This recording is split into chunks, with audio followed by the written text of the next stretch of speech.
I stood in the sterile hallway of Memorial General Hospital at 11 p.m., wringing out my mop into the yellow bucket. The fluorescent lights hummed overhead as I watched Dr. Victoria Hayes stride past me in her pristine white coat, her heels clicking against the freshly cleaned floor. She didn't even glance my way. After 15 years of marriage, I'd become invisible to her. "Evening, Dr. Hayes," I said quietly. She paused, turned, and her eyes swept over my navy blue janitor's uniform with the hospital logo stitched on the pocket. "Robert, you're still here? Don't you have enough to do at home? Though I suppose this is more your speed these days." I nodded and pushed my cart toward the next hallway. "Just finishing up. Emily's asleep at your mother's, right? Our daughter doesn't need to see her father mopping floors," Victoria said, checking her phone. "I'm meeting Brian for drinks. Don't wait up." Brian Thornton, hospital administrator. 6'2", silver fox with a corner office and a BMW 7 Series. I knew exactly what drinks meant. I'd known for 6 months. What Victoria didn't know was that Robert Hayes, the 58-year-old janitor she'd grown ashamed of, had sold his biotech company, CellGen Therapeutics, for $42 million 3 years ago. She didn't know because I'd kept my maiden name for the business, using my middle name, Michaels. She didn't know because I'd wanted to see who she really was when she thought I had nothing. I got my answer 6 months ago when I overheard her and Brian in the supply closet on the 4th floor. I'd been restocking paper towels. "I can't keep doing this, Brian," Victoria had whispered. "Living with him is suffocating. He smells like bleach. He leaves his work boots by the door." "Leave him," Brian had said. "You deserve better. Someone on your level. Emily needs stability. I need to be smart about this. Document everything. Show the court he can't provide for her properly." That's when I realized my wife wasn't just having an affair. She was building a case to take my daughter away from me. I'd started CellGen in my garage 25 years ago, fresh out of grad school with a PhD in molecular biology. Victoria and I had been newlyweds, both broke, both hungry. She worked double shifts as a resident while I ran experiments in borrowed lab space. When Emily was born, Victoria had looked at our tiny apartment and said, "We're going to give her everything, Robert. Everything we never had." We did it together, or so I thought. CellGen's breakthrough came in cancer immunotherapy. 12 patents, FDA approval. Then the acquisition offer from PharmaCore Industries. $42 million. I was 55 years old, exhausted, and ready to step back. I wanted to spend time with Emily before she went to college. I wanted to reconnect with my wife. I took the janitor job at Memorial General 3 years ago as a temporary cover while I investigated something that had been bothering me. Data from my old company's clinical trials was showing up in research papers I didn't recognize, published by doctors I'd never collaborated with. The pattern pointed to Memorial General.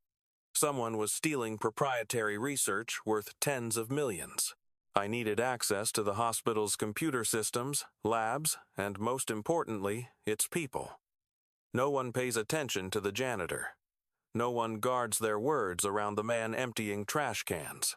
It took me 18 months to piece it together. Brian Thornton wasn't just a hospital administrator.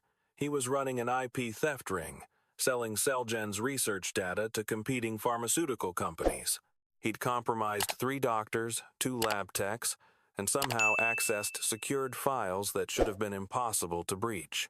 The how became clear 4 months ago when I installed a keystroke logger on Victoria's home computer, allegedly to fix it for her.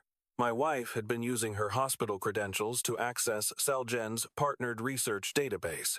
She'd been feeding Brian everything he needed. She didn't know CellGen was my company. She just knew Brian paid her $50,000 each time she retrieved certain files. I had every transaction documented, every email saved, every late-night meeting recorded on my phone when I accidentally left it recording in my cart outside conference rooms. The FBI had been very interested when I brought them my evidence 2 months ago. Agent Sarah Chen had looked at my folder of documents and whistled low. "Mr. Hayes, or should I say Dr. Michaels, this is substantial. We're talking corporate espionage, theft of trade secrets, fraud.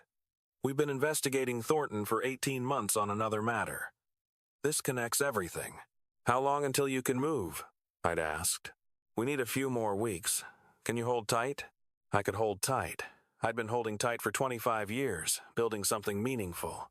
I could wait a little longer to protect it and protect my daughter from people who valued money over everything else.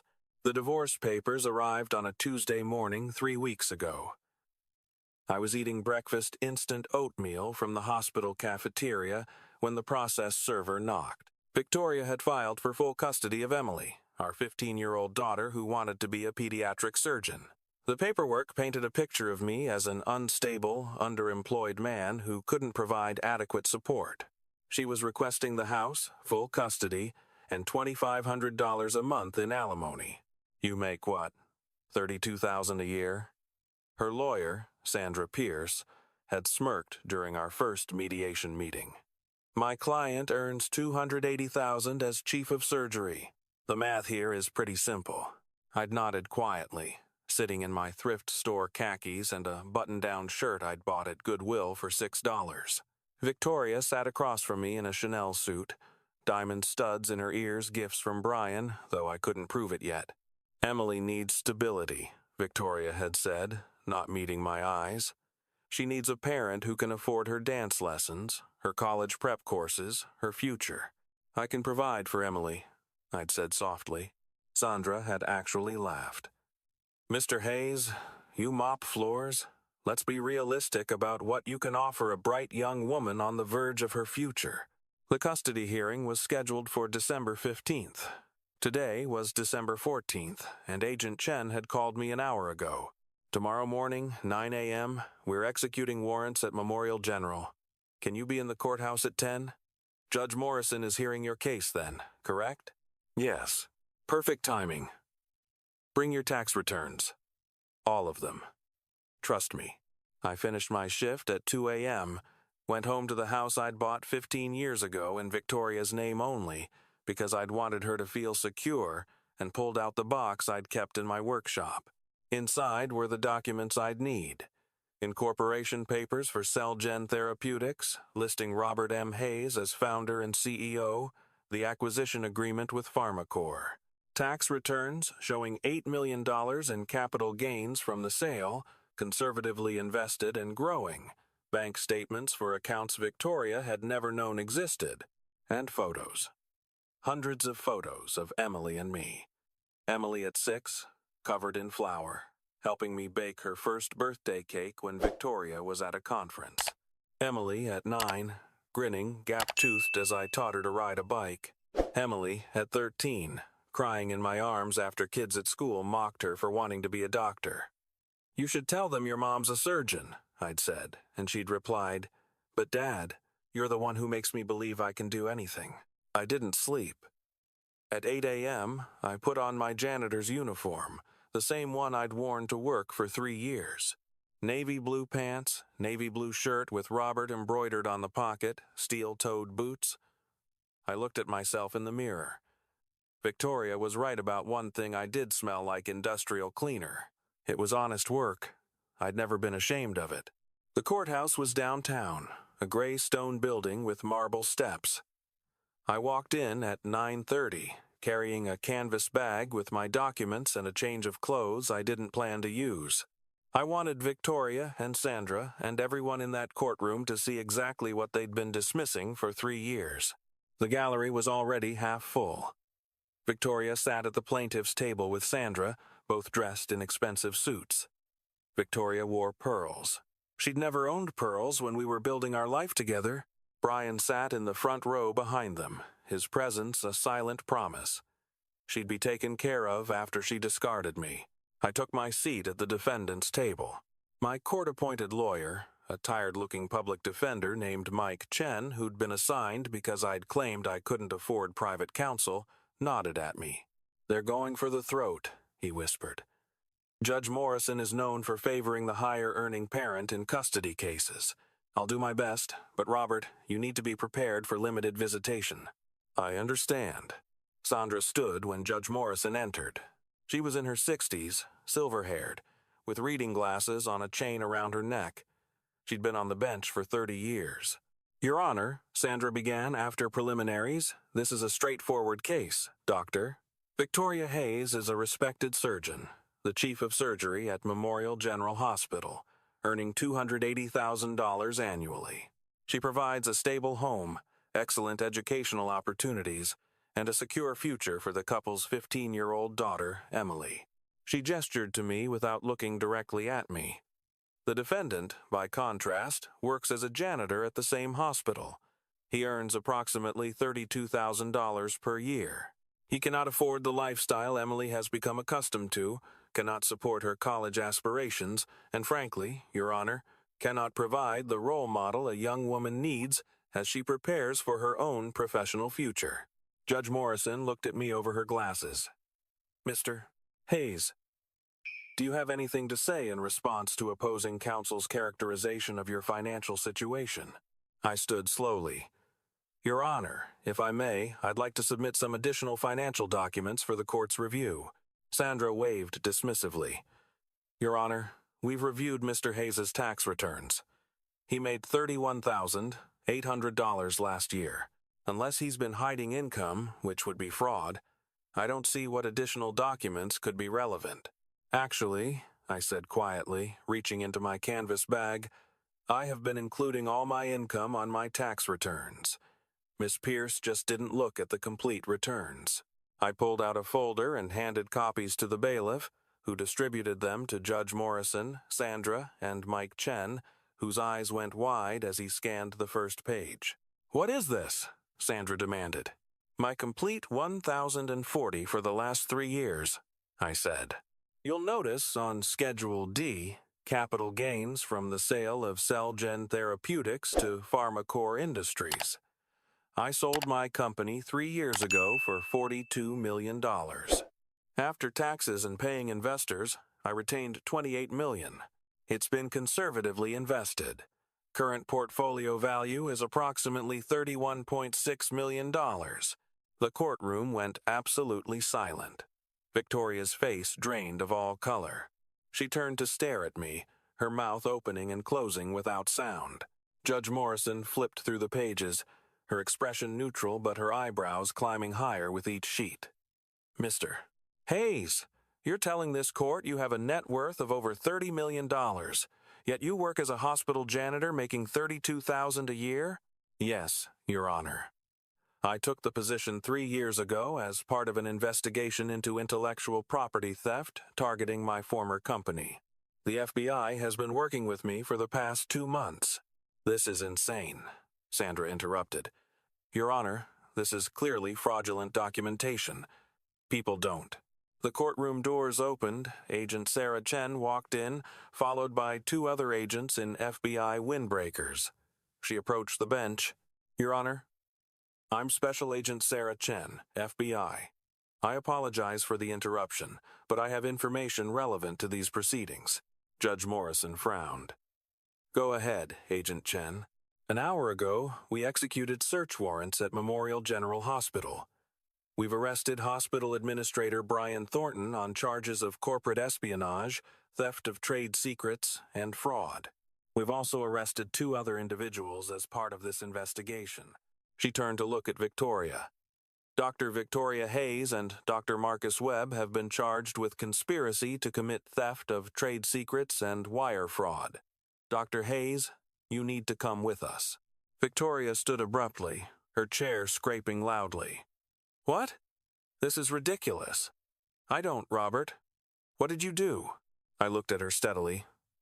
I protected my life's work, and I protected our daughter from learning that her mother was willing to sell out everything for money. You set me up, she hissed. You've been playing some sick game. I worked an honest job, I said quietly. I emptied trash cans and cleaned floors, and I did it well. The game you're thinking of was the one where you decided I wasn't worth your time because you thought I was poor. The game where you stole from my company and planned to take my daughter away because you assumed I couldn't fight back. Agent Chen stepped forward. Dr. Hayes, please come with us. Sandra had turned pale. Your Honor, we had no knowledge of any of this. Judge Morrison removed her glasses. I should hope not, Miss Pierce. Mr. Hayes, or should I say, Dr. Hayes? Robert is fine, Your Honor. I never use the title much. Robert, then. Do you have documentation regarding your concerns about Emily's welfare? I pulled out another folder. Text messages between Dr. Hayes and Mr. Thornton discussing their relationship and their plans regarding custody. Financial records showing Dr. Hayes received multiple payments from Mr. Thornton, totaling $150,000 over 6 months' payments she didn't report on her taxes, and recordings of conversations where they discussed using Emily as leverage to bleed me dry in the divorce. Victoria was crying now, but they were angry tears. You had no right. You spied on me. You manipulated everything. I documented the truth, I said. I gave you 3 years to be the person I thought you were. The person who held my hand in that tiny apartment and promised we'd build something beautiful together. Instead, you showed me who you really became when you thought I had nothing to offer except love and time. Judge Morrison's voice was ice. Agents. Please escort Dr. Hayes out of my courtroom. Miss Pierce, I'm dismissing this petition with prejudice. I'm granting Mr. Hayes full custody of Emily, with supervised visitation for Dr. Hayes pending the outcome of her criminal trial. Mr. Hayes, I'll need you to submit a proper financial disclosure within 30 days for child support calculations. Of course, Your Honor. As the FBI agents led Victoria out, she looked back at me one last time. I don't know what she saw in my face. Probably the same thing she'd seen every day for 3 years and never truly looked at. A man in a janitor's uniform who'd loved her enough to give her everything and had asked for nothing except honesty in return.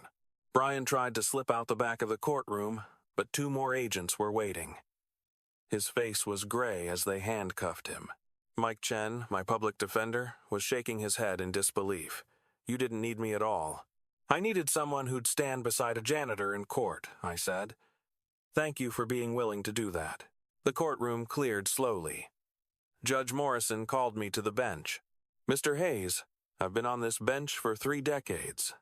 I've seen a lot, but I've never seen anything quite like this. I apologize for the deception, Your Honor. She smiled slightly. Don't. You exposed corruption and protected your child. Those FBI agents told me your documentation was instrumental in breaking up a theft ring that's been operating for over 2 years. How did you figure it out? People forget the janitor is in the room, I said. They have entire conversations like I'm not there. They leave documents on their desks. They don't encrypt emails when they think no one's looking over their shoulder. What made you take that job in the first place? Before you knew about the theft? I thought about it. When I sold Celgen, I was exhausted. I'd spent 25 years building something, and I'd missed a lot of life. I missed watching my daughter grow up. I thought if I stepped back, simplified things, Victoria and I could reconnect. Then I noticed the data irregularities and realized I needed to investigate. I liked the work. There's dignity in making a space clean and safe for people. The nurses remembered my name. The patients said thank you. It was the first time in a decade anyone saw me as a person instead of a checkbook.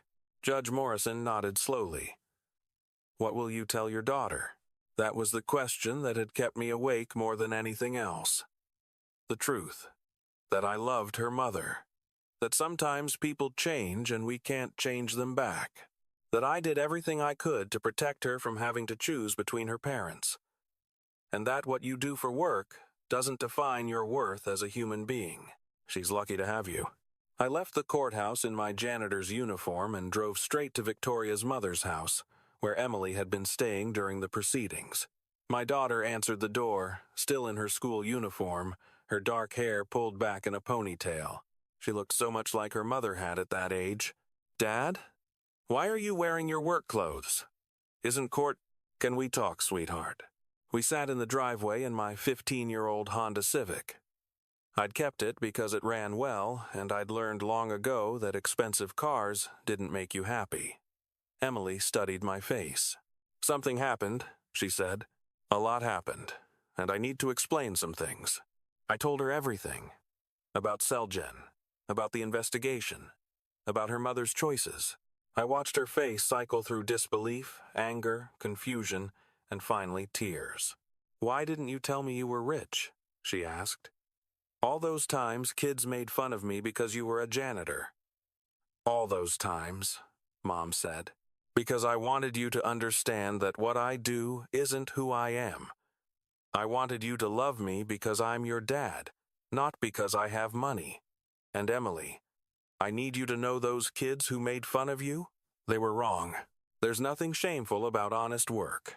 I cleaned hospitals where sick people needed everything to be sterile and safe.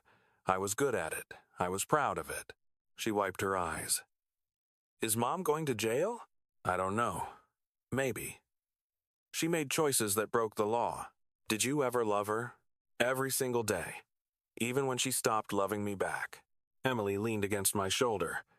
"I don't care about the money, Dad. I never did. I just wanted you to be happy. You always seemed sad the last few years." "I was, but not because of work. Because I watched someone I loved become someone I didn't recognize. Are you going to quit being a janitor now?" I thought about it. Probably. But Emily, I want you to remember something. For 3 years, I went to work every night and did my job well. I took pride in it. People thanked me for making their space clean and safe. That mattered. Don't ever let anyone tell you that honest work is beneath you, no matter what degrees you earn or how much money you make. She nodded against my shoulder. "Can we go home?" "Yeah, sweetheart. We can go home." We drove back to the house in silence. Inside, I changed out of my uniform for the last time and hung it in my closet. I thought about Agent Chen's words when I'd first approached the FBI. "You could have just reported this anonymously," she'd said. "You didn't have to embed yourself in the hospital for 3 years." "Yes, I did," I'd told her. "I needed to understand how it worked. I needed to be thorough. And I needed to know if my wife could love me when she thought I was just Robert the janitor, not Robert the millionaire. And now you know. Now I know." That night, Emily and I ordered pizza and watched old movies. She fell asleep on the couch around 11, and I covered her with a blanket. I sat in my chair and thought about the last 3 years. I'd learned that Victoria had been right about one thing. Emily did need stability. She needed a parent who showed up, who listened, who valued her for who she was, not what she could achieve or acquire. She needed someone who understood that character wasn't built in boardrooms or operating theaters, but in the small, daily choices we make about how we treat people. The news broke the next morning. Major corporate espionage ring busted at Memorial General Hospital. My name wasn't mentioned. The FBI had agreed to keep my identity as confidential informant protected, but the story detailed Brian's operation, the doctors involved, and the pharmaceutical companies that had paid for stolen research. Seljen's current CEO called me. "Robert, I just saw the news. That was your investigation? 3 years of it. You saved the company. We'd been hemorrhaging competitive advantage and couldn't figure out why. The board wants to offer you a consulting position. Name your price." "I'm 61 years old," I said. "I'm tired. But I'll come in and brief your security team on what I found and how to prevent it in the future. No charge. Seljen was my life once. I don't want anyone else to hurt it." The divorce was finalized 4 months later. Victoria took a plea deal, 5 years, probation, restitution, and loss of her medical license for 2 years. Brian got 18 months in federal prison. The house went to me. The savings accounts, the investments, everything. The judge made it clear that Victoria's financial crimes had disqualified her from any equitable distribution. Emily started therapy to process everything. She stopped talking about being a surgeon and started volunteering at a women's shelter, helping survivors rebuild their lives. "I want to do something that matters," she told me. "Like you did. Cleaning hospitals, being honest, working hard, treating everyone with dignity. You taught me that without ever saying a word." I did eventually consult for Seljen's security team. I also started teaching a class at the community college about corporate ethics and intellectual property protection. My students were mostly older adults going back to school, people who'd worked blue-collar jobs and wanted to transition into tech or business. They appreciated having a professor who didn't talk down to them about service industry work. One student, a 45-year-old former construction worker, approached me after class. "Dr. Hayes, I read about what you did, taking that janitor job for 3 years. My wife left me last year because she said I'd never amount to anything working with my hands. It messed me up, you know. Made me think she was right." "Was she right?" "No. I build houses. Good houses. Families live in them.